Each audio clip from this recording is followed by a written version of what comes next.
Hey, bonjour tout le monde, bienvenue dans ce nouveau épisode de Wi-Fi Café Ambition, l'épisode 5 de la saison 2.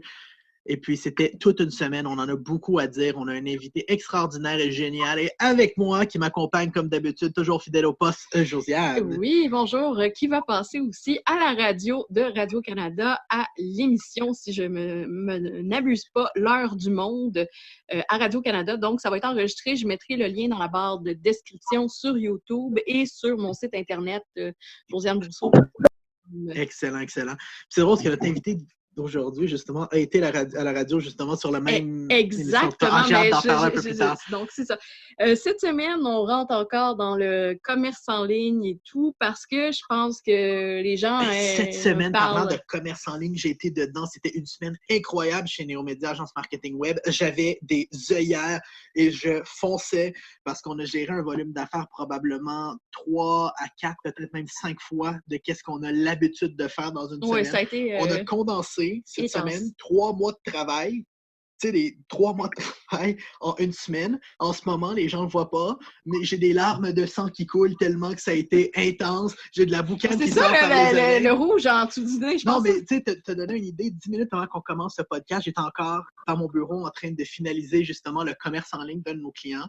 Et puis, avant qu'on aille profondément dans le sujet, je suis tellement fier de nous dernièrement. Oui. Comment qu'on réagit à la crise, comment qu'on traite nos clients, comment on les aide de manière transparente et intègre à aller justement sur le web et à bien s'adapter. Le faire d'une manière où est-ce que c'est gagnant pour eux. Et puis, oui. Je suis tellement fier. Je suis tellement fier parce qu'en ce moment, j'ai l'impression d'être un peu comme un pilier du changement. Et je suis tellement fier et rempli de gratitude qu'on puisse faire partie de tout ça et puis qu'on peut le faire d'une manière honnête, transparente et puis d'une manière qui est gagnante, gagnante, gagnante. Oui, et puis qu'est-ce qu'on voit aussi, tu sais, c'est beaucoup, les gens sont dans l'action, ils veulent réagir vite, ils réagissent vite, ils veulent s'installer rapidement sur le web et nous, je me sens un petit peu comme les travailleurs essentiels du web en ce moment et je sais qu'il y a d'autres agences aussi et comme je disais à la radio, nous, ça va bien parce qu'on était établis comme partenaire de commerce en ligne, de boutique en ligne, on s'est spécialisé là-dedans, on a pris de l'expertise là-dedans au fil des ans et tu sais, je vois des gens en événementiel que eux, ça va moins bien. J'ai reçu aussi quelques CV cette semaine. Et ça, j'en parlais aussi à la radio. Donc, je ne sais pas s'ils vont mettre l'intégrale ou quoi. C'est sûr que quand on parle, souvent, il y a des coupures à la radio traditionnelle comparativement au podcast. Puis c'est ça aussi qui enlève un peu moins de censure. Oui, parce que qu'est-ce qui est intéressant, c'est que la formule podcast, la formule web, ça nous permet de parler sans censure, d'être complètement transparent et puis d'avoir aucun attachement. Et puis depuis le début qu'on a parti le podcast sur la chaîne YouTube, un peu partout, ça nous a tellement permis d'aller sortir des vérités, d'aller sortir des choses qui se diraient pas ailleurs. On a brisé l'omerta. Moi, mon plus beau moment, justement, où est-ce qu'on a été le plus vrai, c'est incroyable. J'en parle, j'en ai des frissons. C'est la fois où est-ce qu'il y avait une genre de simili-experte à, je crois, Radio-Canada qui parlait de marketing d'influence et que c'était du non-sens. Tu l'as tellement bien décortiqué, bien vulgarisé, réexpliqué. Ça, c'était une vidéo YouTube, c'était même pas sur le podcast. Exactement. Donc, oui, non, c'est ça. Je pense que les plateformes de médias non traditionnels permettent aussi de s'exprimer, faire le point, parce que des fois, tu sais, genre, je dis des choses, puis ça sort un petit peu autrement dans les médias, c'est positif, mais ça peut avoir un regard aussi négatif. Donc, tu sais, on dirait que on tombe dans une zone grise, alors de pouvoir s'exprimer librement sur le web. Mais tu sais, quand tu fais un montage extensif sur n'importe quelle pièce de contenu, que ce soit une pièce de contenu vidéo, une pièce de contenu audio, c'est tellement facile de changer le message de quelqu'un. Puis tu l'as vu justement où est-ce que je suis littéralement capable de faire des vidéos ou que je fais avoir Daphné des monologues de 45 minutes. Qu'en réalité, elle a parlé pendant 2 minutes, mais que je réutilise des petits bouts de ce qu'elle a dit. Fait que c'est beaucoup de ça qu'on se rend compte, qu'on voit à la télé, mais peu importe en ce moment, je suis fier comparé à où est-ce qu'on était dans les 5 dernières années, de où est-ce que les médias mainstream s'en vont par rapport au web. Là, on commence à être dans une belle place. Puis comme tu parlais tantôt, on arrive dans une belle époque de transparence. Oui, de transparence, mais aussi une belle époque où est-ce que les gens se réveillent et qu'ils veulent plus se faire bullshiter pour être sur le web. Exact. Et aujourd'hui, notre invitée, notre belle invitée d'aujourd'hui, c'est Zéro Bullshit. Moi, j'adore la suivre. La première fois que je l'ai vue sur Instagram, ça fait comme « Oh my God, j'aime cette fille-là. Elle a un chandail métal. » Puis elle a un nom associé au café. C'est Coffee Queen. Puis je pense que dans les dernières semaines, elle mérite vraiment, vraiment le titre de royauté Coffee Queen. Donc, on accueille Taina Di Napoli. Taina. Mais avant Taina Di Napoli, oui. moi, qu'est-ce que je vois d'elle? Tu sais, je veux dire, je la connais pas autant que toi. Je la connais parce que je la suis sur le web. Et puis, elle est moi, franche, qu'est-ce elle que est je directe, vois, justement? elle est passionnée. Tu parles de royauté, justement. Sur le web, dans les médias, dans le monde des affaires au Québec, et je suis tellement d'accord parce que qu'est-ce que je vois d'elle? C'est que c'est quelqu'un qui a extrêmement bien joué ses cartes au niveau de se positionner dans différents cercles sociaux pour bâtir des relations gagnantes-gagnantes. Puis ça, je pense qu'il y a tellement de gens qui peuvent apprendre d'elle parce qu'elle le fait excessivement bien. Ça, c'est en plus de parler genre 5 langues, si je me trompe pas. Exactement. Elle porte bien son titre. Donc, Taina, bienvenue sur le podcast. Salut! Donc, Taina, toi, yes, my dear. Le lockdown, le confinement. Comment tu vis ça? Ça a été un changement? Ben, ça a amené un changement.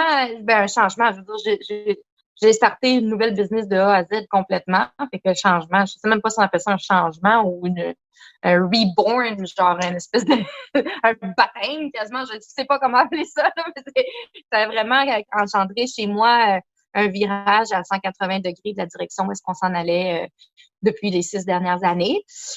Sinon, à la maison, ça va bien, on est heureux, tout le monde va bien, fait qu'on fait partie des chanceux où est-ce que le confinement est un peu une période de, je vais pas dire de repos, parce que je me suis pas reposée pantoute, mais on doit travailler beaucoup. On est à la maison ensemble, là, puis on joue à des jeux vidéo, fait que c'est le fun. Fait que moi, mon chum, on joue à des jeux vidéo, on s'occupe de nos chiens. Fait que ça fait longtemps qu'on n'a pas fait ça.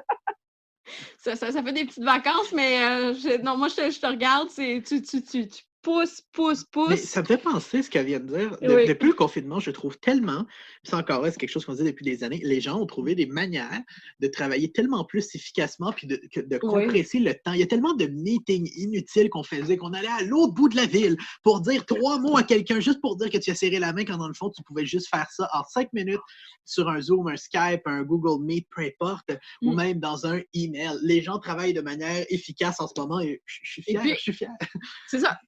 Toi, au départ, tu sais, pour ceux qui ne te connaissent pas, puis ça, c'était vraiment une business qui fournissait à des chaînes de restaurants, à des bureaux, pour nommer ceux-là. Tu as passé aussi à l'œil du dragon et c'était vraiment, tu sais, du café pour les entreprises. Oui, absolument. Avec mon seul business, c'est du B2B, fait que notre très grande majorité de clientèle, c'est les bureaux. Puis on commençait tout juste à commencer à avoir des clients en restauration au niveau des chaînes, parce que nous, on a décidé de faire plutôt les chaînes que le restaurateur unique pour plusieurs raisons. Fait que, tu sais, c'est pas, je pense, c'est comme, je venais d'investir sur un nouveau site web, je venais d'investir sur une nouvelle stratégie de martech, sur des processus, là, j'avais enfin Autopilot, là, j'avais enfin un journey pour mes gens en B2B. Puis j'avais commencé à lancer mes campagnes, j'avais rempli mon agenda, mais tout le monde n'était juste pas revenu de vacances. Ah ouais. Ben oui, parce qu'il y a eu la relâche juste avant. On a tellement vécu ça aussi. Nous aussi. Parce que nous, maintenant, dans notre marketing web, on est dans une position où est-ce qu'on est entre la petite puis la grosse agence. On est une petite grosse agence dans le sens où on soumissionne sur des contrats où est-ce qu'on voit, tu sais, justement, qui soumissionnent à côté de nous, tu sais, des agences comme LG2, comme Cossette, dans ce genre-là. Puis on était sur une belle lancée où est-ce qu'on performait bien dans les appels d'offres. Il y en avait qu'on pouvait sentir qu'on allait l'avoir, des gros contrats. Là, Puis là, tu sais, on était tous excités, à peu près comme toi quand tu viens de closer un deal ou que tu es sur le bord d'en signer un sur ton Instagram Story. Si jamais vous voulez voir Taina closer des deals quand ça va repartir à machine, suivez-la sur Instagram parce qu'elle est écœurante. Moi, je l'adore. Genre, c'est comme... Mais je pense en cherchant Coffee Queen un peu partout sur les médias sociaux, ils vont la trouver. C'est ça. Puis elle fait de l'excellent café aussi maintenant pour la maison. Ben ouais. Donc, c'est ça. Puis là, quand c'est arrivé, tu sais, t'étais on the edge. Puis là, t'es arrivé avec une solution pour monsieur et madame tout le monde en dedans quasiment d'une semaine, même pas. Ben, je vais te dire la vérité, entre le moment où j'ai décidé que j'allais faire un e-com puis j'avais un sac de café sur mon site à vendre, transactionnel, il y a environ, on va mettre 8 à 12 heures qui sont écoulées, là. Puis là-dedans, on a dormi, tu sais. Fait que, J'aime ça. on l'a fait vraiment vite. Mais tu sais, quand je dis on, là, les gens me disent, ah, ben là, t'as pas 18 employés. Puis bon, je le sais, quand je dis on, je parle des gens, des partenaires d'affaires avec qui je travaille, avec qui j'échange.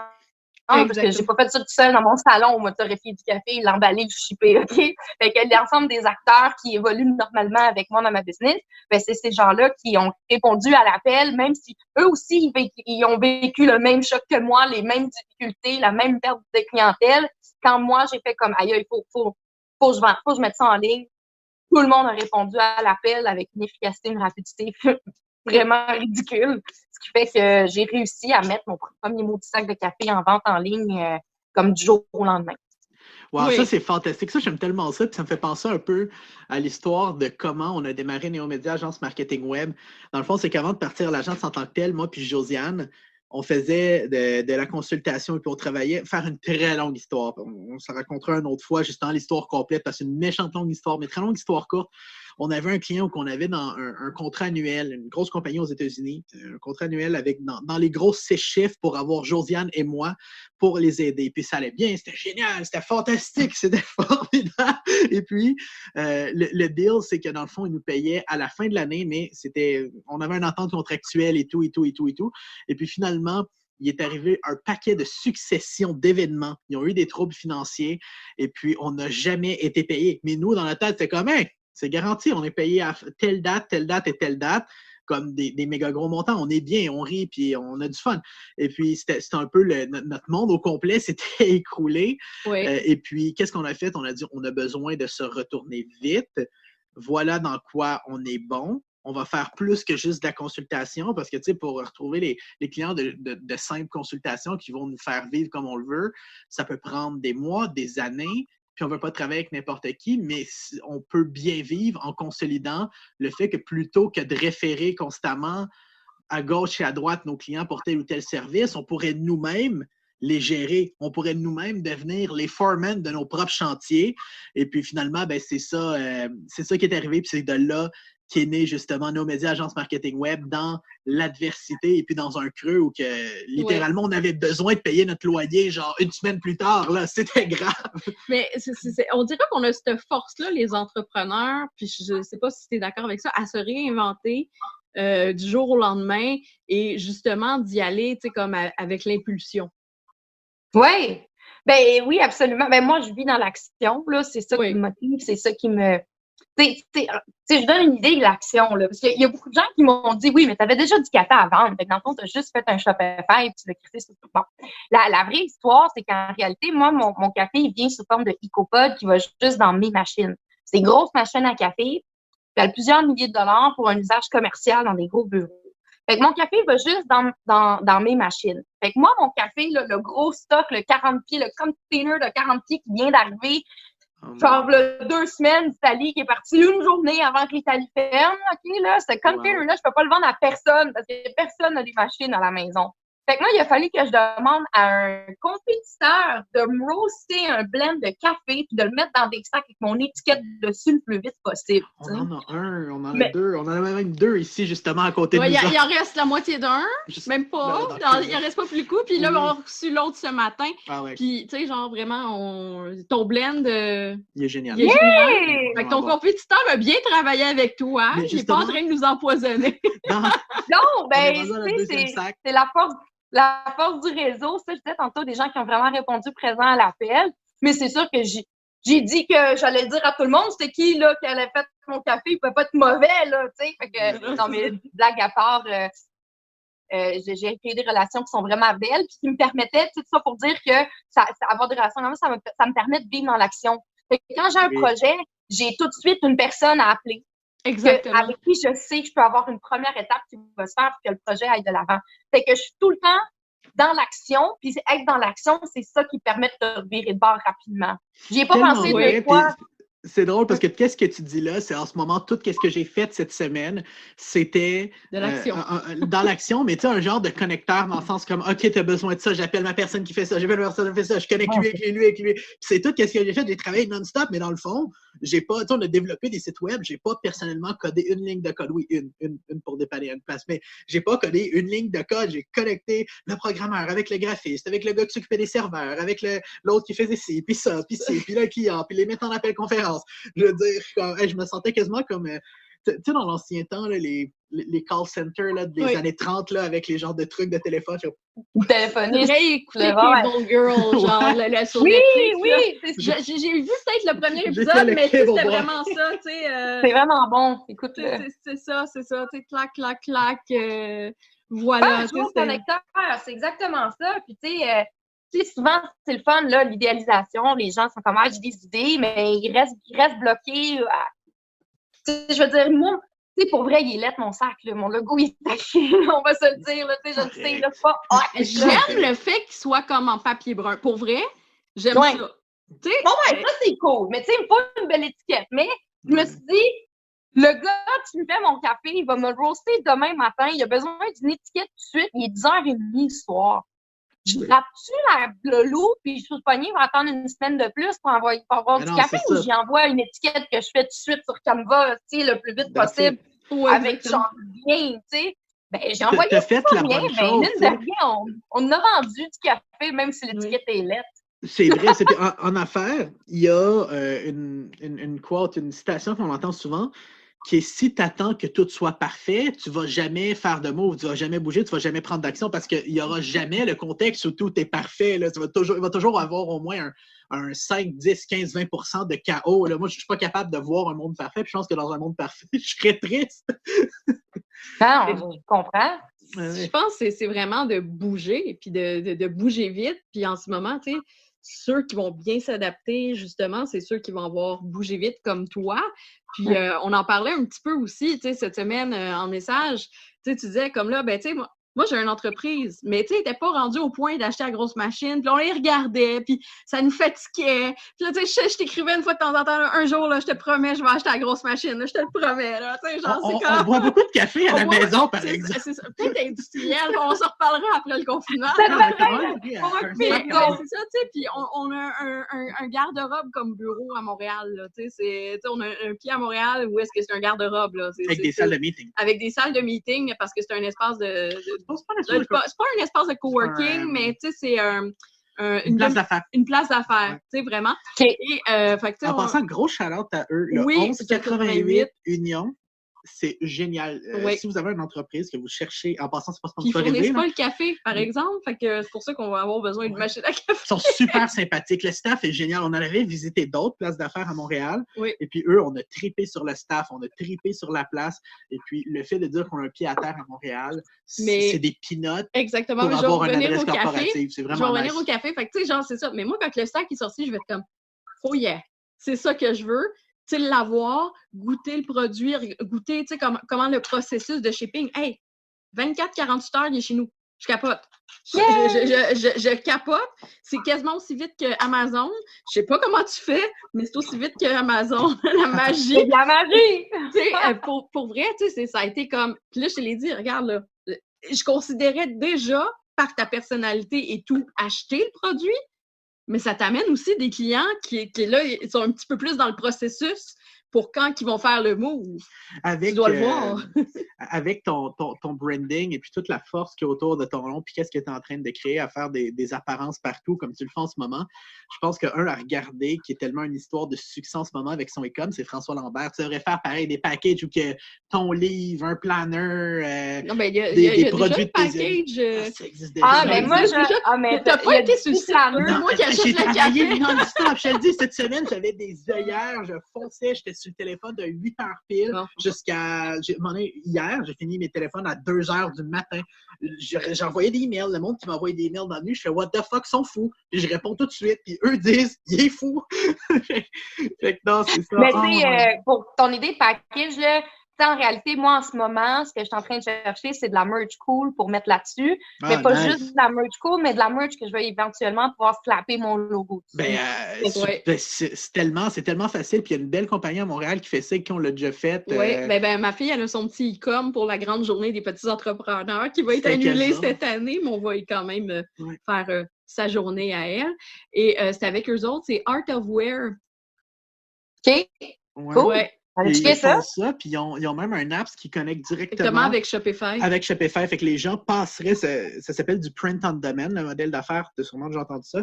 En gros, les gens passent une commande, puis la commande passe à travers ton site, toi, tu es payé, mais automatiquement, la commande est passée chez eux. Fait qu'eux autres, ils le print on demand en même temps que la commande est passée sur ton site. Bon, c'est. Ouais. Anyway, j'explique ça dans un autre contexte. Mais c'est ça. Fait que, Mais le processus est automatisé. Oui. Donc, tu sais, ça peut être quelque chose. Mais moi, je le vois très bien, là, tu sais, parce qu'il y a comme le hashtag Coffee Gang, il y a le hashtag. C'est coffeequeen.ca. Il y a la c'est ça, c'est une communauté, je dis c'est une communauté. Mon but, c'est de créer une communauté de gens qui sont entrepreneurs, qui veulent être entrepreneurs, qui sont juste entrepreneurs, puis qui ont des affaires à échanger. Puis, tu sais, la Coffee Gang, là, le monde, ils sont comme, ouais, même si t'aimes pas le café, la Coffee Gang, c'est l'esprit entrepreneurial. Oui. Ouais. Tu sais, fait que moi, il y a du thé aussi sur ton site. Oui, il y a du thé, mais c'est les plus beaux thés au monde, je les adore. C'est un de mes amis qui est propriétaire de l'entreprise, puis c'est du thé, c'est une entreprise marocaine, puis c'est sa famille, puis c'est vraiment trippant, puis ils sont beaux, puis ils sont bons. Mais ouais, le thé est vraiment hot. Fait que, tu sais, le but, c'est d'amener là dans le fond, mais là, je peux pas. OK, je vais le dire tout de suite parce que je vais le sortir. Mon but, c'est de sortir un kit à cappuccino pour la maison qui va coûter en bas de 120$. Où est-ce que tu as tout ce qu'il faut pour faire des cappuccinos à la maison. Puis là, il y a une série de vidéos qui va aller avec ça, puis que le café, il est donc bien beau, parce que moi, je me suis rendu compte que tout le monde qui n'a pas de machine à espresso fancy à la maison peut pas vraiment se faire de cappuccino à la maison. Ou ils ont plein d'affaires disparates, puis ça fait pas partie de leur rituel, juste parce que, tu sais, ils veulent pas mettre 800$ ou 1000$ sur une machine à espresso. Fait que là, tout le monde est à la maison, personne n'a envie de dépenser 1000$ pour une machine à café, mais tu as donc bien besoin de ton cappuccino parce que ton café du coin, il est fermé. Moi, j'ai une solution pour toi. Tu sais que c'est un peu on revient à la source un peu. Tu sais, comme j'en reviens à la source du café avec un profil de goût qui va super bien avec le lait, mais qui n'est pas trop amer. Tu n'es pas obligé d'être un expert pour l'aimer. C'est ça que je voulais pas. Moi, je voulais un café que chaque personne pouvait goûter puis dire « Hey, il est bon ce café-là, je vais le boire demain. » Pas juste le snobinard un peu qui tripe dessus. Ça, je voulais pas faire ça. Ben ouais, non, vraiment. Puis c'est une belle opportunité que tu prends là. Puis pendant que les autres ont des structures trop lourdes pour pivoter comme tu le fais en ce moment, c'est tellement une belle fenêtre d'opportunité. Fait que non, vraiment, ça, c'est cool. Puis de faire ce que tu le fais sur le web, de bouger vite, de ne pas attendre que tout soit trop parfait. C'est tellement la meilleure des choses à faire. C'est dans une bonne position. Et puis, un autre, justement, sujet qu'on avait mentionné quand on t'a présenté. Et puis, vraiment, tu es excellente à bâtir des relations d'affaires avec tout le monde, partout. Comment tu fais? Ce serait quoi les trucs que tu donnerais aux gens pour être autant connectés et puis être partout comme tu le fais en ce moment? Ben, OK, pour de vrai, ça va peut-être sembler niaiseux, là, mais mon truc, c'est d'être vraiment connecté avec tes propres valeurs, puis d'identifier vraiment vite les entreprises et les gens qui ont des valeurs similaires ou pas. Fait que moi, dès que je commence une conversation avec quelqu'un ou dans un réseau d'affaires X ou Y avec des gens qui ont des choses en commun, je me pose la question, est-ce que nos valeurs commerciales et humaines, puis là, ça dépend, là, des fois, c'est juste les valeurs commerciales, puis le reste, je m'en fous, est-ce que mes valeurs commerciales sont en lien avec ces gens-là? Puis, en étant capable d'identifier ces choses-là très rapidement, je peux choisir où est-ce que je vais mettre mes efforts de communication pour créer des relations ou pas. Puis, tu sais, comme par exemple, quand je parle de valeurs de business, de valeurs commerciales, bon, ben, moi, je veux vraiment travailler avec des gens qui me font un fair price. Puis un fair price, ça veut pas dire le prix le moins cher. Ça veut dire un prix qui reflète la qualité de ce que j'achète. J'ai besoin de gens qui me fournissent des choses qui ont une qualité qui est constante. J'ai pas besoin d'aller checker à chaque fois. Ça, c'est une de mes valeurs commerciales très fortes. Des gens qui ont une valeur de service à la clientèle. Des gens qui ont une valeur de communication qui sont, je veux dire, passe pas mon temps à jaser avec du monde qui sont pas capables de communiquer avec un niveau d'un certain sérieux ou qui ont une éthique de travail qui est pas irréprochable, selon moi, même mon opinion, right? Fait que c'est comme ça que je bâtis des relations. J'identifie les valeurs commerciales des gens, puis je mets uniquement des efforts là où j'ai des valeurs qui se rapprochent aux miennes. Totalement d'accord. Puis ça me fait penser, puis ça me fait déborder sur un autre sujet, mais similaire, qui est, toi, où est-ce que tu penses que le monde des affaires, du moins au Québec, s'en va? Parce qu'on parle qu'on va de plus en plus acheter local et puis être dans notre réseau, ou qu'après la crise, on va continuer à être international. Et puis moi, je dirais, à propos de ça, je suis séparé dans le sens que j'aime faire affaire locale, mais j'aime l'idée de pouvoir faire affaire facilement, aisément, partout dans le monde. Est-ce que tu te vois, dans ton cas, devenir super, mettons, numéro 1 de chez numéro 1 dans ton espace géographique niche, mettons la province, on va dire, ou tu te vois être mondial, global, partout dans le monde, puis être big?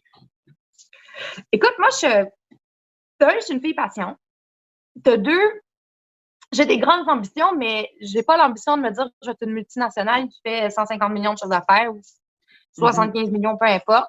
J'ai l'impression que c'est comme un peu une espèce de lavage de cerveau, là, où dès qu'on starte une entreprise et qu'on passe par les canaux réguliers de formation d'entrepreneurs à la HEC, je suis un produit d'HEC, là, fait que je suis très favorable, mais en même temps, il y a du brainwash un peu dans la stratégie puis la culture de croissance.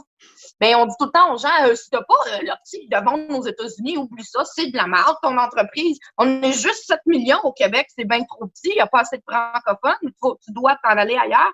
Ben, je sais pas. Quelque chose, me semble, j'ai déjà dit ça quasiment mot pour mot la semaine passée.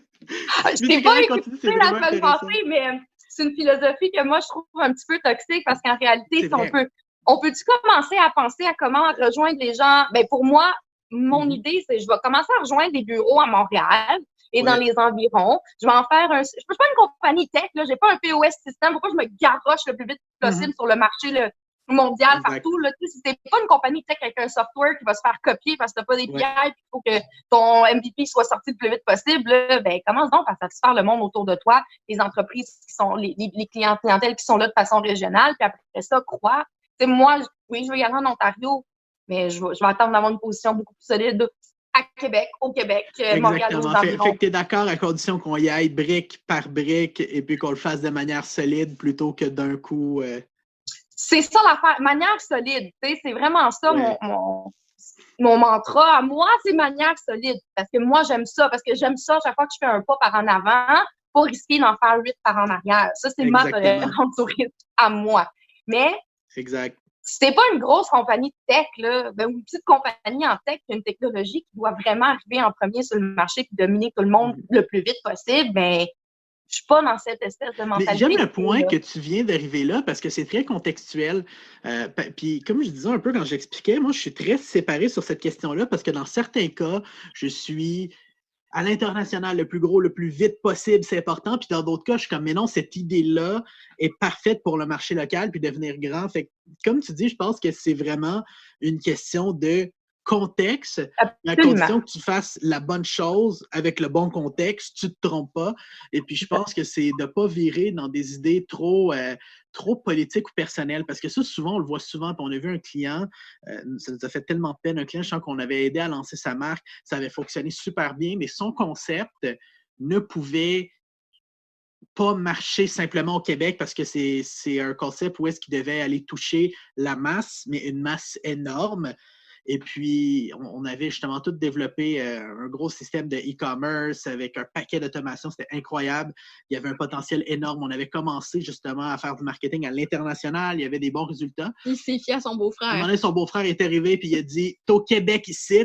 Puis il nous a appelé, il a dit « Mon beau-frère m'a parlé. Il m'a dit qu'on est au Québec ici. Fait que là, on va tout mettre en français. On va enlever le site bilingue. Anyway, en tout cas, je capotais, j'étais comme sérieux, ça marche, des ventes, ça roule. Puis il était comme non, mais c'est parce qu'on est au Québec, puis tu sais, nos valeurs, puis là, il me faisait genre le speech séparatiste, j'étais comme non, tu me niaises, là. Tu me niaises, là, ça marche ton affaire.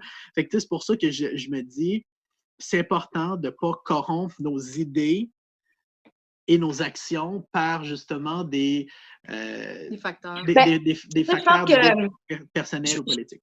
Je pense qu'en réalité, tu sais, c'est toute une question de cohérence, right? Tu sais, si ton produit s'adapte mieux à un marché anglophone que nanana, tu sais, je veux dire, c'est clair que c'est ça. Mais tu sais, si on parle de vente en ligne, de commerce en ligne, que tu peux vendre quelque chose puis le shipper partout dans le monde, ben amuse-toi à vendre ça partout dans le monde, c'est pas la même affaire. Mais quand je pense à des entreprises qui sont un petit peu plus lourdes opérationnellement que du dropshipping, par exemple, avec du e-commerce, pas pour dire que c'est simple, mais pour dire que, tu sais, c'est pas compliqué pour moi de commencer à shipper du café en Ontario. Pas compliqué, là, j'ouvre une section dans Shopify, j'appelle mon transporteur, gère la section taxe puis de shipping delivery, puis ça finit là. Mais de vendre des machines à café dans des bureaux à l'extérieur de la province, il faut aller maintenir, puis donc une entreprise qui opérationnellement est plus lourde, de s'éparpiller sur un territoire géographique, ça devient difficile. Exactement. Comme dernièrement, on a travaillé avec des restaurants, des boulangeries, puis des pâtisseries à s'établir sur le web. Et puis, c'est tellement le fun. Eux, justement, leur marché, c'est local de chez local. Mais c'est tellement le fun de pouvoir faire ça, puis de voir que les gens de leur quartier embarquent, puis que les gens de leur quartier les appellent pour dire c'est hot, c'est le fun, c'est dynamique. Ça, je suis tellement content de pouvoir faire ça, puis de pouvoir faire partie de ce changement-là. C'est vrai, ça. Puis, tu sais, toi, aussi, tu vas être un peu comme dans cette situation-là.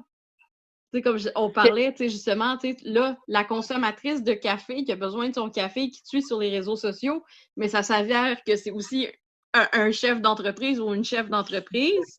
Oui. Ben, tu sais, ils vont commencer, tu sais, en parenthèse, à boire ton Kool-Aid. Mais c'est pas ton Kool-Aid, mais ton café, plutôt. Ma milkshake. Là, tu sais, genre, comme, je fais partie du Coffee Gang. Si vous n'avez pas acheté de café, vous pouvez pas. Non.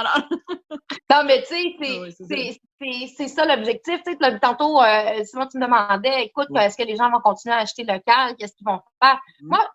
Moi, je vais vous dire qu'est-ce qui me tient à cœur. C'est pas nécessairement la provenance des choses, mais c'est du type d'entreprise duquel ça vient. Je donne un exemple.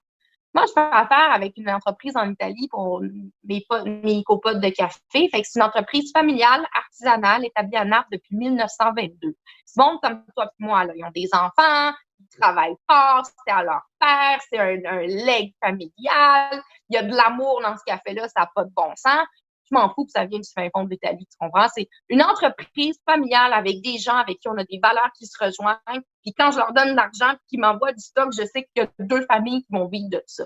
OK? Ouais. Ça, je tripe, je m'en fous d'où est-ce que ça vient. Moi, ce que j'aime pas, c'est les multinationales comparées aux petits joueurs locaux. Ah, ça, c'est dur. Ça, on voit ça souvent. Ça me fait chier. Puis on est tout le temps, on expecte de nous qui ont des produits similaires. Par exemple, tu sais, moi puis Nespresso. Nespresso commercial, moi, je suis dans leur plate-bande. Mon but, c'est une multinationale, je veux dire, on s'entend, je vais pas leur voler, tu sais, je veux dire, je me fais pas de division, là, c'est David et Goliath, là. Oh, mais quand je rentre dans un bureau, il y a du Nespresso, ils payent un montant que moi, je vends mes affaires pas mal le même prix qu'eux autres. Je suis pas moins cher, mais j'amène une valeur qui est différente. Puis qu'on me dit, ben là, t'es pas moins cher, on va pas faire le switch, ça me fait chier. Comme là, tu sais, je veux dire, c'est poche, je trouve ça poche. Pourquoi? Je veux dire, ces gens-là, c'est des multinationales, ils sont ultra riches, ils s'en foutent de toi, t'es un petit client pour lui, mais un client qui va être important pour moi. Je suis impliquée dans, tu sais, fait que moi, ce que j'espère, tu sais, je prêche pour ma paroisse, mais j'ai des dizaines d'amis qui, comme moi, se battent contre des... J'ai un ami, là, Bastien Cola 1642, qui se bat à journée longue contre Coca-Cola, puis qui a de la misère à avoir de la place sur ses tablettes d'épicerie. Je veux dire, non, mais faut le faire, là. Ben on le voit même à la SAQ. Moi, j'ai rencontré une femme fantastique, Annick Patry, des Jardins d'Emmanuel. Ils font du porto et des cidres. C'est écœurant qu'est-ce qu'ils font comme boisson. Ils sont capables de rentrer le cidre à la SAQ, mais pas le porto. On n'a pas de porto made in Québec, là. Tu sais, on l'a, mais il n'est pas là. C'est exactement le genre d'exemple où est-ce que je me dis que on devrait, tu sais, c'était un petit peu interventionniste là-dessus. Là, moi, j'aurais pas de honte à avoir une intervention gouvernementale par rapport au stimuli de travailler avec des entreprises d'ici. Puis je pense que le plus important, par exemple, c'est les mentalités des gens. Tant que les grands donneurs d'ordre, tant que les acheteurs des grandes chaînes décide pas de travailler avec des entreprises locales au lieu de travailler avec des multinationales, ben on ira nulle part. Tu sais, je pense aux grandes chaînes de restaurants qui choisissent pas des fournisseurs locaux. Je pense aux grandes chaînes des grands cabinets de bureaux qui ont des bureaux pan-canadiens qui vont automatiquement avec les grands fournisseurs multinationaux. Puis c'est pas juste dans le café, là, c'est dans les breuvages, c'est dans le thé, c'est dans tout. Fait que j'espère uniquement que ça va créer une espèce de conscience où est-ce que hey, il y a quelqu'un d'ici qui le fait, ça devrait avoir des points de plus ça, dans l'offre de service qui est venu à prix égal ou même à prix majoré, tu sais. Il devrait avoir quelque chose. Tellement. Puis ça me fait penser à un scénario qu'on a vécu juste un petit peu avant la crise.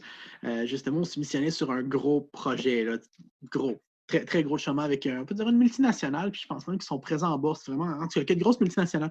Puis ça allait bien. Puis on était justement premier et deuxième dans le processus qu'ils nous disaient. Et puis à la fin, le point qui était rendu à la discussion, c'est vous avez tout. Vous avez prouvé dans le processus que vous avez des meilleures compétences. Vous avez un meilleur plan. Vous avez des meilleures idées. Votre exécution est à peu près 5 à 10 fois plus rapide que les autres. C'est vraiment hot. Vous nous faites capoter ce que vous nous avez démontré depuis le début du processus. Vous avez fait capoter. Mais le problème, c'est qu'il faut bien paraître aux yeux des actionnaires. Puis les actionnaires, ben, ils ne savent pas vous êtes qui. Mais si on va avec la grosse agence générique internationale, on va garder notre job. Fait que là, on est comme, on le sait, il nous disait, on le sait que vous faites une meilleure job, puis on est capable de le prouver. Je fais, mais là, qu'est-ce qui manque, tu sais? Puis ça, on l'a vécu 2-3 fois, justement, puis je pense que la crise va faire changer un peu les choses, mais il y a juste ça, le futur, qui va pouvoir nous le dire. Non, mais j'espère que ça va changer quelque chose. Je trouve ça aberrant. Moi, j'en ai eu une chaîne de restaurants comme ça. Ils sont venus me voir, ils m'ont dit, bon, écoute, on a des problèmes. Moi, dans le fond, pour les chaînes de restaurants, moi, c'est un outil de standardisation. Là. Tu veux du bon café tout le temps, tu veux pas former ton staff, c'est moi qui ai la solution. C'est moi mon espresso avec sa belle machine à 30 000, puis je te le dis combien il coûte pas 30 000. Fait que, tu sais, j'ai une chaîne de restaurants qui ils viennent me voir. Des gens dans mon réseau, on se rencontre, je dis, c'est quoi vos problèmes? Ah, le staff, il n'y a pas de créma, le café, il est jamais tout le temps pareil. On a de la misère à nettoyer nos machines. La mouture est toujours déréglée. Nos moulins, les scies, il n'y a pas d'espace. Wow, t'es en train de me dire que c'est moi la solution parfaite pour ton fucking restaurant. Rencontre un boss, rencontre l'autre boss. Meeting général, c'est tous des vieux ethniques, là. Regarde, moi, je suis bien ethnique. Oui. Je suis extrêmement ethnique, là, mais des quinquagénaires ethniques, ça n'achète pas d'une jeune petite fille avec les cheveux frisés. Oui, puis ça, on le vit, tu sais, je te comprends. Fait que quand on voit que c'est un vieux ethnique, on envoie lui. Non, mais on a la solution. Christina. Oui, Christina aussi. Ouais. Fait que ça, c'est... Ouais. Fait que, tu sais, la vente est comme pas faite, mais tout le monde le sait qu'ils en ont besoin de la solution. Puis là, finalement, quand ils ont dit non, je leur dis, OK, c'est correct, mais pourquoi? Finalement, on est allé avec Illy parce que toi, Dinapoli, c'est pas un brand, personne connaît ton brand, c'est pas un brand que tout le monde reconnaît, puis on veut que la marque de café attire les gens à l'intérieur. Mais là, attends, là, fuck you, personne connaît ton brand. Voyons donc, tout le monde connaît ton brand. Ben, c'est pas sur Instagram, tu dis pas sur Instagram. Tu sais, ici, on connaît un peu mon brand. L'argument, là, Illy, là, fait 100 ans Chris qui vend du café, là, je veux dire, on s'entend-tu, là, c'est la marque, OK, fine. Mais toi, t'attires un client dans ton restaurant, okay? Parce qu'il y a du bon café, ça pancarte en avant, mais ton staff n'est pas capable de faire un espresso avec de la créma ou de mousser du lait sans le brûler. C'est comme essentiel un peu. Slow clap. Je veux dire, OK, fine. Exact. Ben oui. Ça, j'espère que ça va changer. La prochaine fois que justement quelqu'un comme ça te dit justement que t'es pas assez bonne, t'as pas assez d'expérience puis que personne ne te connaît, tu répondras juste « OK, boomer ».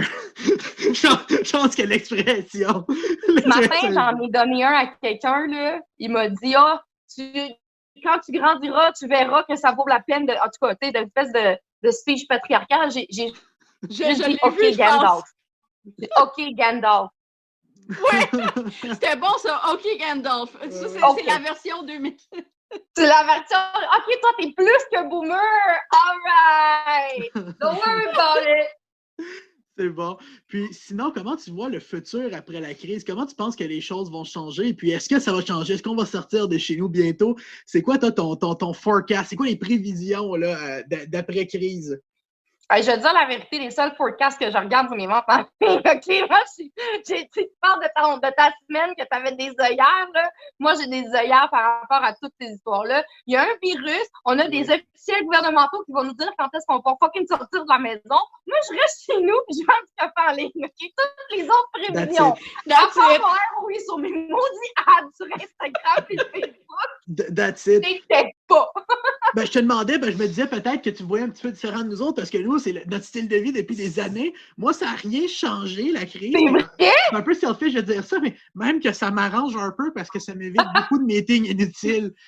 On est plus productif et on fait plus d'argent. Fait que moi, je suis comme correct avec ça un peu. C'est quand même cool. Oui. Moi, je suis quand même assez une bébête sociale. Là. J'aime ça sortir avec mes chums, puis les 5 à 7, puis les terrasses, je suis bien excitée. C'est vrai que c'est moi aussi. Là. Ça commence à faire beau.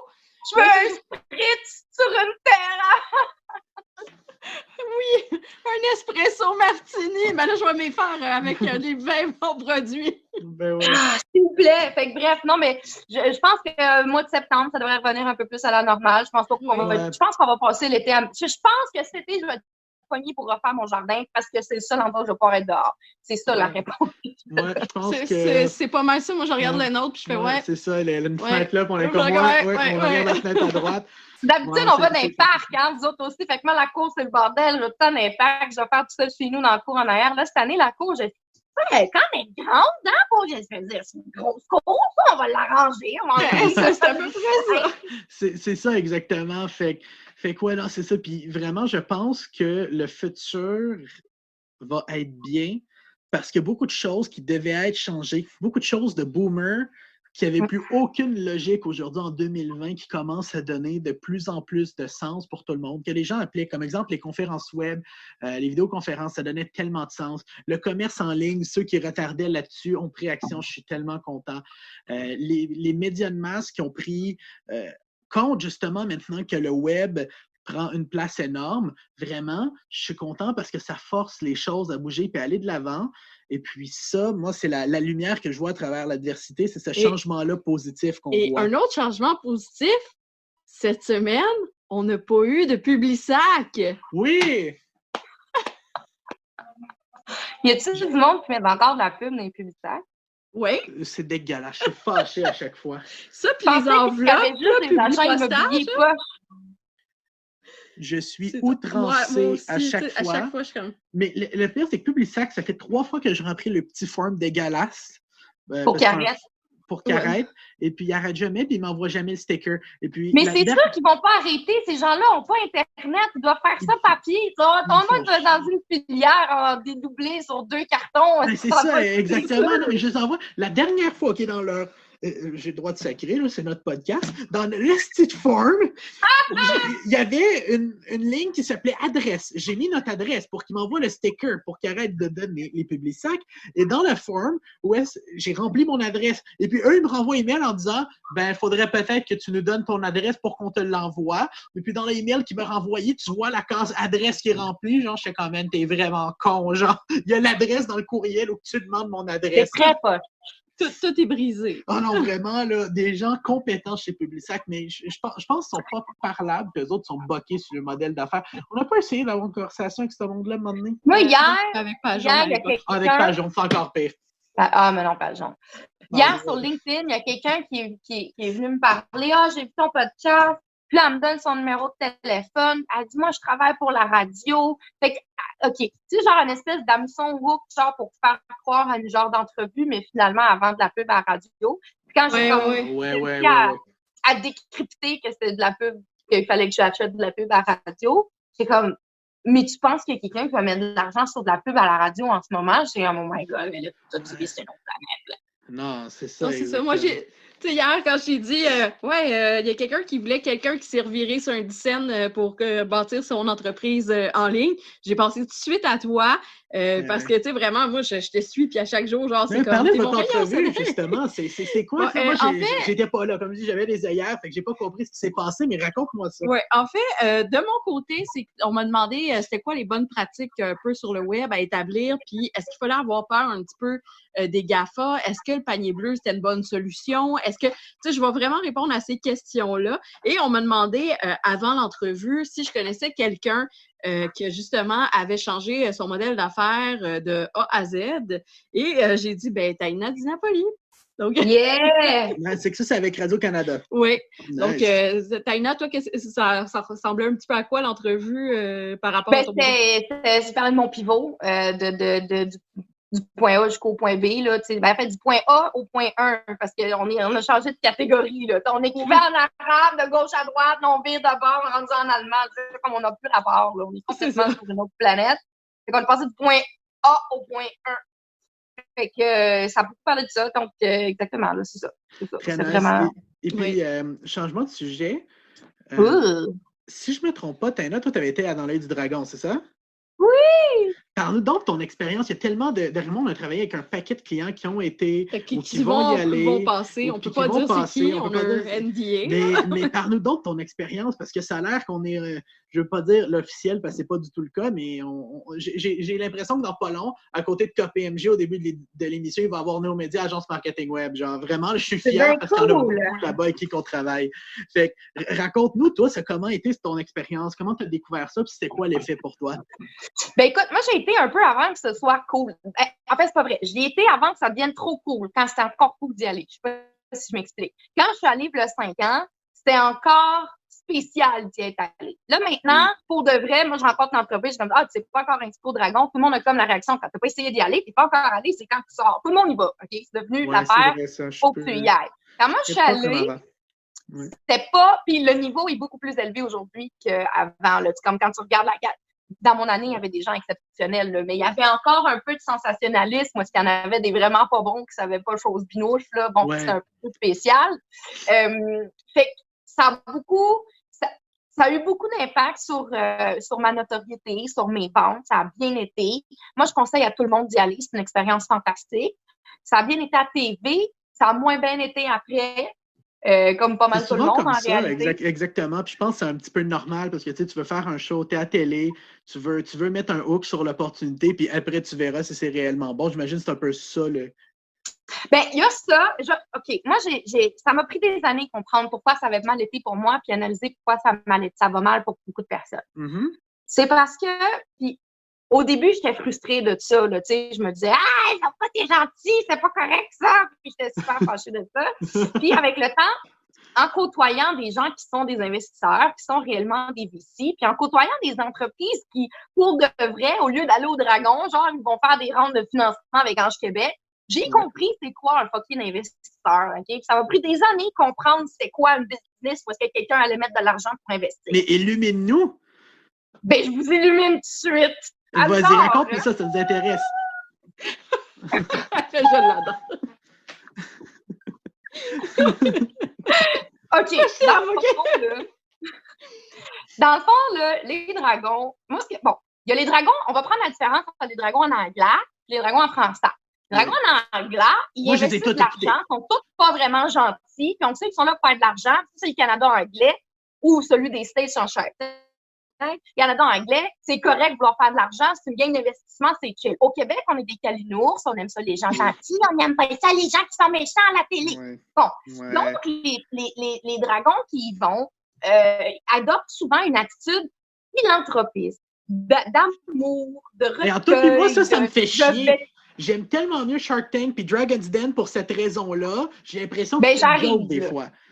Fait que, tu sais, dans le fond, bon, ben c'est ça. C'est parce que si tu prends une attitude philanthropique et tu dévoiles ton cœur au Québec comme étant quelqu'un qui veut aider les cute petits entrepreneurs se fleurir et se démarquer, mais qu'une fois que le show est fini puis que là, c'est l'heure de se rencontrer pour la première fois, t'agis comme si c'était un VC de Silicon Valley qui s'attendait à faire genre 12 fois son investissement en 4 ans. Ouais. Non, il y a une dichotomie entre ce que moi, en tant qu'entrepreneur, je vois à la TV depuis des années de gens qui vont venir m'aider à faire fleurir ma business, puis qu'est-ce que c'est un investisseur pour vrai.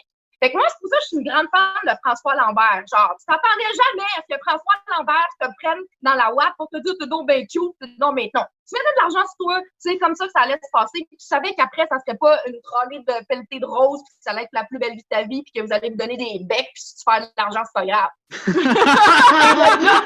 Tu savais, non, mais tu sais, fait que c'est comme, moi, je crois que ça va mal pour beaucoup de monde parce qu'il y a beaucoup d'entreprises qui, comme moi, sont dans l'illusion que c'est un acte philanthropique alors que c'est un acte financier.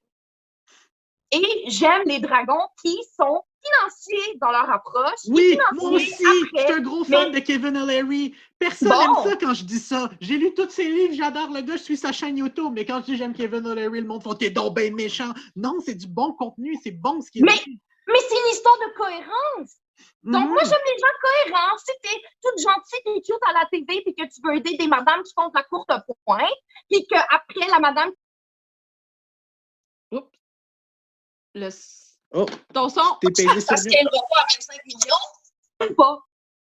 Tu sais, c'est juste ça. Fait que moi, je pensais qu'ils allaient m'aider là-dedans. Tu sais, moi, je me suis dit, ben là, ils vont mettre de l'investissement. J'avais pas compris que des investisseurs avec des VC dans 5 ans, il faut que tu vends, là.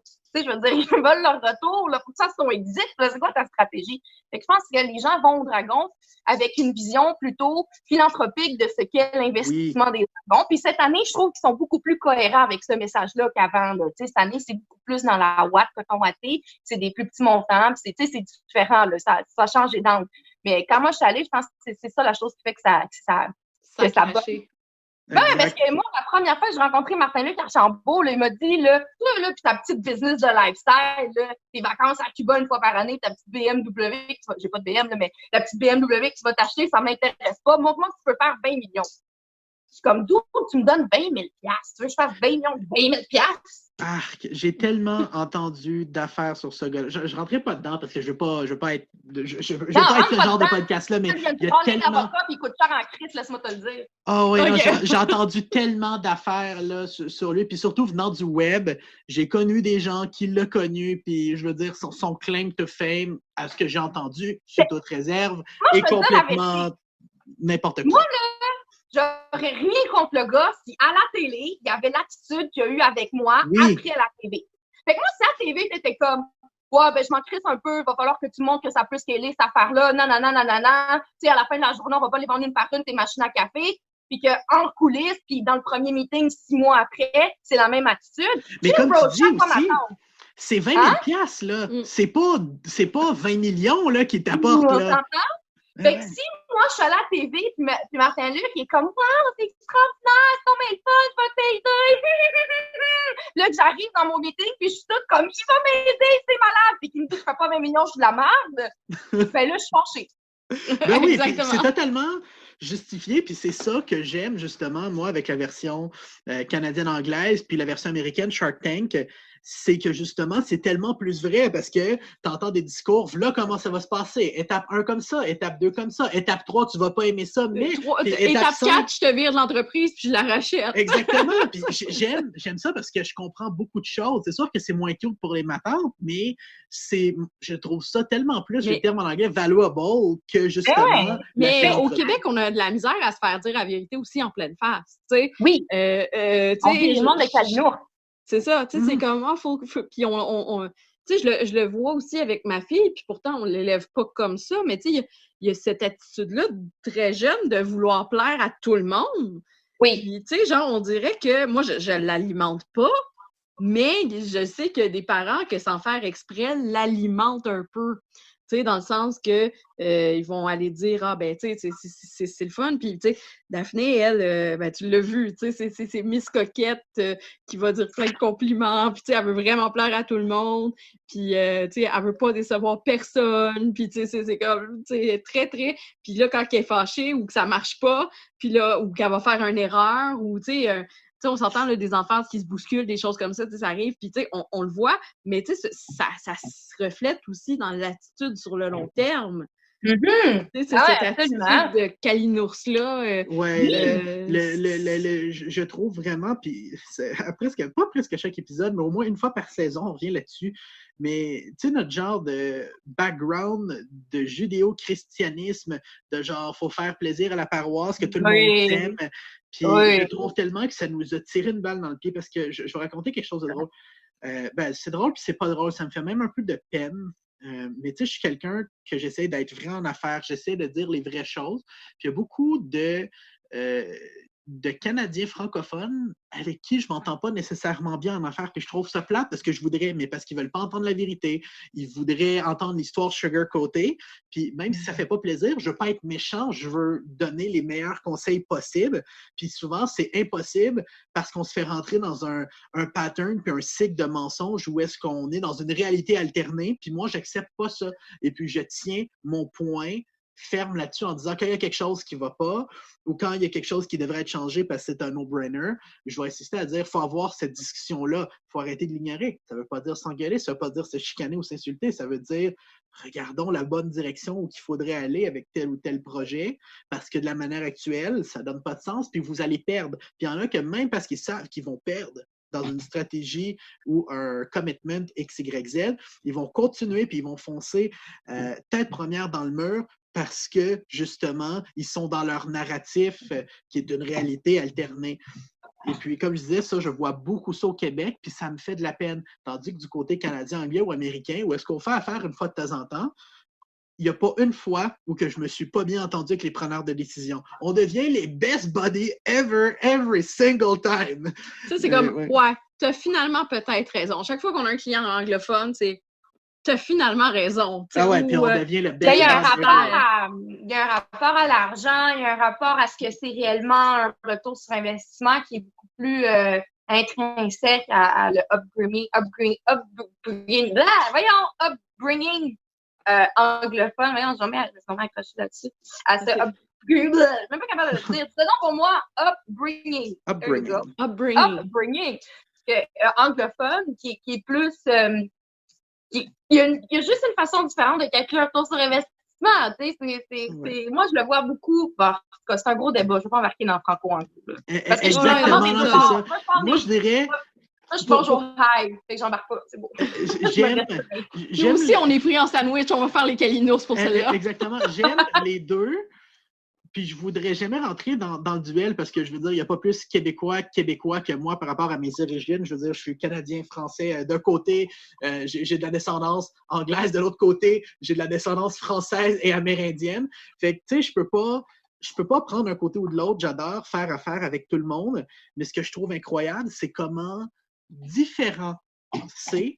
Et puis, je pense que avec le futur, on va arriver à un genre de consensus. Je pense que, me semble que c'est moins différent que depuis il y a une couple d'années. Fait qu'encore là, une autre chose qui, je pense que grâce à la crise, va aller pour le mieux. Fait que, pas une place si pire pour être en vie. Là, je traduis de l'anglais, là, parce que là, je vais te parler de ça. It's the best time to be alive. It's the best time to be alive. Oui, c'est ça. Ouais. Fait super. Puis sinon, toi, j'ai vu que sur le web, tu as fait ton site web avec Shopify. Ta boutique en ligne est avec Shopify. Qu'est-ce qui a fait que ton choix s'est arrêté sur Shopify plutôt que quelque chose d'autre? De un, c'est la seule dont j'avais jamais entendu parler. J'en connais aucune autre. J'en connaissais aucune autre. De deux, moi, j'ai fait affaire avec les gens de Champio Stratégie. Marc-André Lancio, puis le professeur Bertrand, ils m'ont dit, bon, ben, t'as besoin d'un site, on va te le faire. C'est là-dessus qu'ils l'ont fait. Fait que j'ai comme pas de...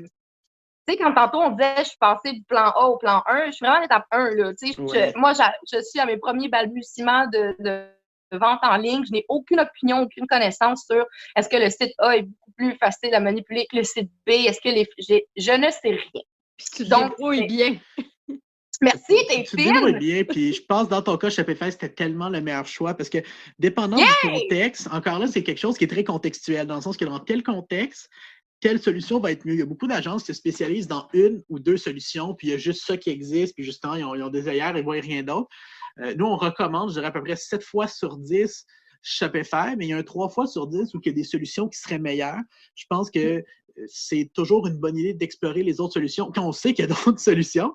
Mais vraiment, je pense dans ton cas, tu as été directement dessus la bonne plateforme, surtout une plateforme que tu peux gérer toi-même, que tu peux scaler toi-même et puis que tu n'as pas besoin de logiciels complexes pour faire le suivi de ton stock. Moi, je triple la première journée, les 2-3 premières journées, j'arrêtais pas de taper ses nerfs aux gens.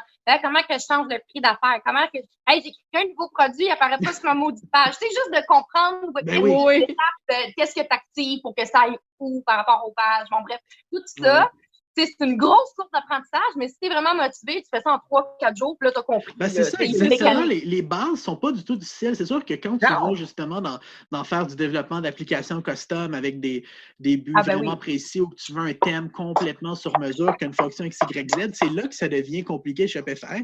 Mais si tu te dis, moi, je veux simplement vendre en ligne, c'est ce qui m'intéresse, commercer en ligne, je ne veux pas réinventer la roue, tu as juste à te mettre sur les rails que Shopify te propose, puis tu suis le plan qu'eux te disent. Ouais! Voilà, c'est pas plus compliqué. Quel plan? Hey, il m'envoie des petites notifications pour me dire « Hey, salut, tu n'as pas optimisé telle chose. Hey, salut, ça veut-tu que tu pouvais modifier la politique de shipping? Voici 75 articles sur des stratégies de politique de shipping. Hey, tu dis, y a quelqu'un qui peut plus t'aider? Non? Après ça, tu as YouTube. Mais c'est ça, exactement. Hein, c'est fou, là! Exactement. Oui. C'est fou! Je veux dire, that is what I wanted. Une plateforme qui allait me permettre d'apprendre, de me développer, sans tirer le jus de tous les gens que ou je dois payer ou qui me rendent service. Tu sais, fait que moi, t'as dérangé à 11h le soir parce que j'ai décidé que je voulais faire une variation de couleur sur le fucking SKU CQ0014, là. Tu me répondras pas, OK? T'as d'autres choses à faire. Fait que, oui, le fameux SKU que les gens n'ont pas reçu le bon. Oui, oh my God, c'est tellement stressant. Non, c'est parce que j'ai compris des affaires. OK, moi, tu sais, j'étais chanceuse parce que je fais affaire avec un 3PL qui s'occupe de tout le picking, le shipping, etc. Fait que j'ai pas eu besoin de shipper des paquets de mon salon, genre. Ouais. Mais eux, leur spécialité, c'est du e-com. Fait qu'ils ont déjà un ERP qui vient se plugger dans Shopify, ce qui fait que t'as rien à faire. Sauf créer des SKU au bon moment puis s'arranger pour que ça fitte dans le système. Puis que il y a comme une logistique en arrière fucking compliquée que quand t'es parachuté dans le e-com, que pendant la période COVID, ton fournisseur n'a pas le temps de t'apprendre, que toi, t'as pas le temps d'apprendre puis tu t'es complètement largué dans ce processus-là. Puis là, il y a plein d'erreurs. Puis là, il y a plein de monde qui t'écrit. Puis là, il y a plein de commandes en retard. Puis là, il y a Là, tu fais 3 semaines de merde. Après ça va mieux. Puis tu sais, t'es pas la seule là-dedans. À peu près tout le monde qui commence, puis tu sais, qui vont le faire par eux-mêmes, vont vivre ça. Et puis même avec des clients que nous, on a sur notre aile, dès le début, puis ça, on leur dit les quelques premiers jours, on va vraiment monitorer de proche qu'est-ce qui se passe. On a peut-être passé à côté de quelque chose. Il y a beaucoup de manipulation humaine impliquée dans le processus. Donc, on va regarder de proche qu'est-ce qui se passe parce que c'est pas, tu sais, le temps que la machine soit bien rodée, c'est hyper important. C'est hyper important, puis ça permet justement de mieux se rediriger, puis pas de traîner des erreurs sur le long terme. Exact. Parce moi, que c'est pas magique. Que je suggère, non, c'est pas magique. Moi, ce que je suggère aux gens, c'est de s'entourer de professionnels pour tout ce qui est au niveau de la logistique, de la construction, de tout le démarrage, puis du maintien de la logistique pour que le client ait la bonne chose. Puis après ça, d'aller faire beaucoup de self-instruction, d'être un peu autodidacte, d'aller voir sur Internet puis de lire les 1 milliard d'articles. Pour Shopify en tant que tel, il y a tellement de ressources. Il y a tellement de ressources. Des applications, toutes les vraiment phénoménal. Oui, non, vraiment, Shopify, on l'aime parce que ça permet de faire des trucs qui sont hyper simples, hyper rapides, beau, bon, pas cher, autant que tu peux aller dans le hyper complexe et faire des trucs avec des multinationales, je sens, avec leur solution Shopify Plus. C'est extrêmement flexible et très long terme comme solution. Encore là, 7 fois sur 10 dans le e-commerce, c'est la bonne chose à faire, mais ça vaut la peine d'explorer pour le 3 fois sur 10. Dernièrement, on a travaillé avec un projet, je pense que WooCommerce, ça aurait été mieux. Oui. Mais quand même, ça a fait la job, mais... Ils ont pris le button by Shopify. Ouais, buy button, non, c'est ça. C'est un scénario compliqué. C'est hot, ça, le buy button. C'est hot, oui, parce qu'exemple... Ben oui, vas-y. Non, mais c'est hot, le buy button, là. Tu as compris comment rentrer du code dans ton code. Moi, je tripais ma règle, je commençais à crisser partout. Je suis devenue folle avec le buy button. Chaque buy button fit avec la couleur. Je suis devenue complètement débile. Puis après ça, l'intégration, toi, avec Instagram. Oui, ça, c'est le fun. Ça, c'est le fun. Il y a un café, les gens, ils cliquent dessus, ça t'amène sur le produit, sur ton site. Hey! Puis là, Shopify te dit, tel client vient de telle pub. On a un client dans le domaine de la mode, justement, qui a tagué ses items dans le Instagram. Il y a à peu près facilement un 50-60% de leurs ventes qui viennent de ça, justement, des produits tagués sur Instagram. C'est incroyable. Donc, vraiment, c'est clair. Et sinon, ça fait un bon bout, je pense qu'on parle. Je pense que ça va être bientôt la fin. Je pense que c'est probablement une de nos plus longs épisodes, mais c'était Oh, fun, c'est tellement sorry. intéressant. Moi, je vais en faire un autre plus tard parce que je peux pas. Non, mais ça, c'est un clair autre que moi, je veux te re-recevoir post-COVID. Ah ouais. Tu sais, Ah post-confinement puis tout ça, tu sais, mais on va se parler aussi entre-temps. Mais tu sais, savoir comment que les choses ont évolué aussi, tu sais, par après, puis de prendre le pouls parce que c'est vraiment, tu sais, des discussions tellement enrichissantes. Puis merci beaucoup de ton Oui, temps. merci d'avoir C'est été là. vraiment apprécié.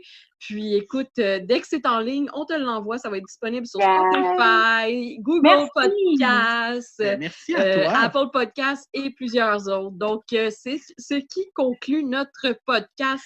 Fait qu'on se revoit la semaine cette prochaine prochaine. avec un autre invité exceptionnel, incroyable et formidable. Ouais, il y en a comme 3 avec qui je t'en pour parler.